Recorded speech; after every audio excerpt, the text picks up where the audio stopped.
All right, let's just dive right into this. Welcome to today's explainer. Today, we're going to completely decode the strict, mathematically driven, rule-based frameworks that actually separate the truly wealthy from people who are, well, just pretending. We're totally dismantling the idea that wealth is just about luck or some wild guesswork. Instead, we're looking at the cold, hard rules you absolutely need to follow. And I mean everything, from how you spend your cash at the grocery store all the way to the trades you're making in professional financial markets. So, here's our roadmap for this explainer. We'll be hitting the frugal mindset, the rules of everyday spending, good versus bad debt, the compound interest miracle, the trading guessing myth, and finally, trading through pattern recognition. It's a real macro to micro journey, so let's get right into it. Kicking things off with Section 1, the frugal mindset. You see, building wealth, it always begins with a deep, uncompromising respect for the math of money. Now you might be wondering, why did the richest man in the world refuse to pay 10 extra shillings? Take J. Paul Getty. At the time of his death, literally the richest guy on the planet. Right after World War II, he invites some friends to a restaurant in Cyprus. But when they show up before 10 p.m., he flat out refuses to go inside. Why? Well, there was a 10-shilling cover charge per person that expired exactly at 10 p.m. So he made his hungry guests walk around outside for 15 minutes just to avoid paying this tiny, unnecessary fee. It's crazy, right? But it proves a vital point. The rich never waste money blindly. Because think about it. If you've got holes in your bucket, it doesn't matter how much water you pour in. It's just never going to fill up. So how do we actually fix those leaks? You've got to use this brilliant expense test. Before you buy something on a total whim, calculate your true hourly wage. Let's say you earn 50,000 rupees a month. You're working about 8 hours a day, maybe 26 days a month. That's roughly 200 hours, meaning you make exactly 250 rupees for every hour of your life.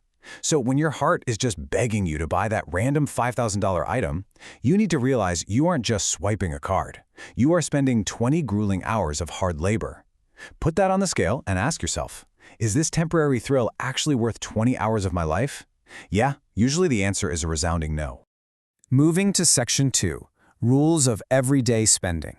Look, earning millions means absolutely nothing if you don't know how to protect it. And the absolute crucial point here is this. You've got to legally save on your biggest expense, taxes, while protecting your family. But you have to do it right. You should absolutely have insurance, and honestly, it should cover at least 10 times your annual income. But look at the difference here. A pure term plan for a craw, that might cost you just a tiny fraction of your income. But money-back policies, they dangerously mix insurance with investment, inflating your premium by 10 to 20 times. Never, ever mix the two. Keep your investments and your insurance completely separate so you don't fall into this massive financial trap. Next up, let's talk about what is basically the ultimate wealth trap for so many of us, buying a car. If you want to buy a vehicle without absolutely destroying your financial future, you have to memorize this exact formula, 20-4-10. Here's how that breaks down. The 20 stands for a minimum 20% down payment. Literally never go lower than that. The 4 means you finance it for a maximum of 4 years. Now, lenders are absolutely going to push you for 7 years to milk you for interest, but do not do it. And the 10? That means your monthly car payment, your EMI, can never exceed 10% of your monthly income. Oh, and there's a bonus overarching rule here. The total cost of the car must never, ever exceed 50% of your total annual income. So if you make 20 lakhs a year, your absolute ceiling is a 10 lakh car. Anything more than that, and you know what? That flashy vehicle is just driving you straight into poverty. All right, on to Section 3, good versus bad debt. Because look, not all debt is created equal. The rich use debt to get richer, while the middle class uses it to go broke. Think about it. Good debt is when you borrow money to buy an asset that actually pays for itself. Like if you take a 10 lakh loan to build out some rooms and rent them out for $15,000 a month, your annual rent easily covers the $80,000 in interest and leaves you with a pure profit of 1 lakh a year. That is fantastic. But look at the bad debt on the flip side. That's borrowing against your own future for things that lose value instantly. Taking a loan for a trip to Singapore, buying ridiculously expensive wedding clothes, or just trying to match your neighbor's lifestyle. You are literally digging your own financial grave just for some temporary social validation. Which perfectly tees up Section 4, the compound interest miracle. Let's uncover how everyday little financial leaks are quietly costing you an absolute fortune.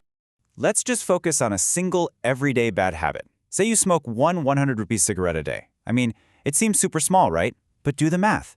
That equates to burning 40,000 rupees every single year. You are literally setting that money on fire. And guys, here is your absolute wake-up call. If you take that exact same $40,000 a year, literally just the money from quitting a $100 daily habit, and invest it smartly at a super modest 10% compounding growth, just watch what happens. Year 1, you have $44,000. Year 2, with another $40K added, it grows to over $92,000.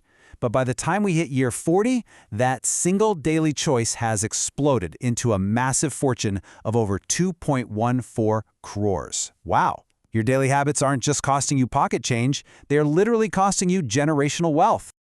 All right, Section 5, the trading guessing myth.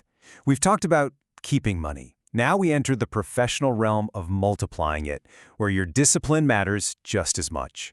Because beginners are constantly fed this lie.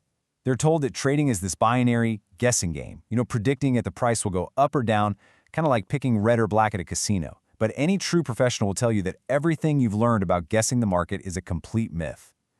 The market is fundamentally unpredictable on a trade-by-trade basis. Seriously, this might blow your mind. The absolute legends of trading, people like Jesse Livermore, they often had terrible win rates. We're talking like 30%. That means they lost 7 out of 10 trades. If they were just guessing, they would be considered massive failures. But they made absolute fortunes. How? Well, because when they lost a tiny, strictly controlled amount. And when they won, their risk-to-reward ratio was so massive that a single win covered 10 or 20 of those previous losses. It is entirely about mathematical ratios, not perfection. So, if it's not guessing, how do pro traders actually conquer the charts?